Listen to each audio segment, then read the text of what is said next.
¿Cómo llegamos a este escenario? ¿Cómo llegamos a esta circunstancia en la que el Poder Judicial prácticamente en su totalidad responde a intereses económicos y responde a intereses de grupos?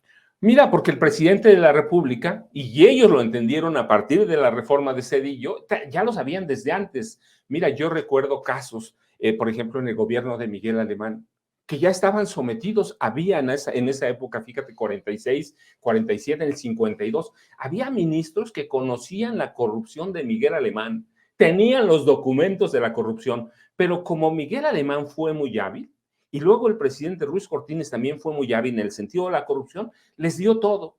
Así que los ministros aprendieron que ellos podían ser el brazo operativo sin tener que mancharse, sin tener que ensuciarse nada y solo recibir dinero, y cada año cada presidente les fue dando más hasta llegar a los 84,000 millones de pesos, que tú dices, mira, ¿recuerdas en 2009, en el 11 de octubre de 2009, 44,000 empleados de la Compañía de Luz y Fuerza del Centro de un plumazo fueron borrados?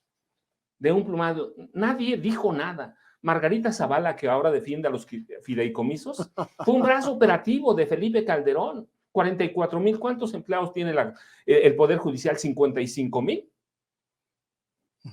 Hoy los defiende todo el mundo, pero en esa época 44,000 empleados. Pero además, la Suprema Corte, el Poder Judicial validó el saqueo a las instalaciones de la Compañía de Luz y Fuerza del Centro. ¿Y cómo llegamos a eso? Pues porque aprendieron siempre que eran impunes, que si servían al Poder Ejecutivo, que si lo servían, ellos iban a engordar como marranos. Y yo digo, eran marranos en engorda, Luis Guillermo, hay que ver toda la clase de porquerías que hacían, que hacen, ¿sí? Y el 30 de noviembre de 2018, de pronto descubrieron que pueden ser independientes. Claro.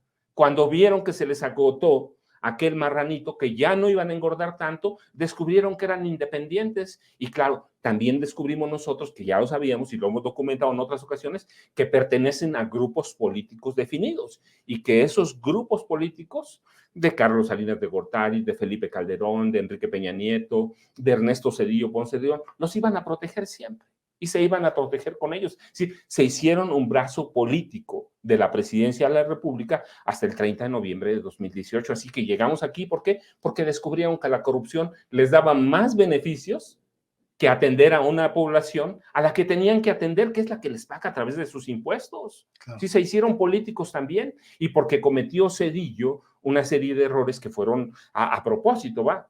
Sí, nunca propusieron elegir a los jueces, a los ministros, a los magistrados, como se elige a cualquier otro servidor público. Sí, se fueron muy cómodos y comodinos. Sí, el presidente de la República siempre tenía la última palabra, y ellos se hicieron, para mí fueron siempre la consejería jurídica del presidente. A veces me daba la impresión de que ellos dictaban los cambios constitucionales, así van a ser, y cuando llegaban los asuntos a la Suprema Corte de Justicia de la Nación, ya estaban todos arreglados. Ya estaban planchados. Ya estaban bien planchaditos, así como llegamos con la protección que le dan y se hacen garantes, le dan al presidente y se hacen garantes de la corrupción de este país.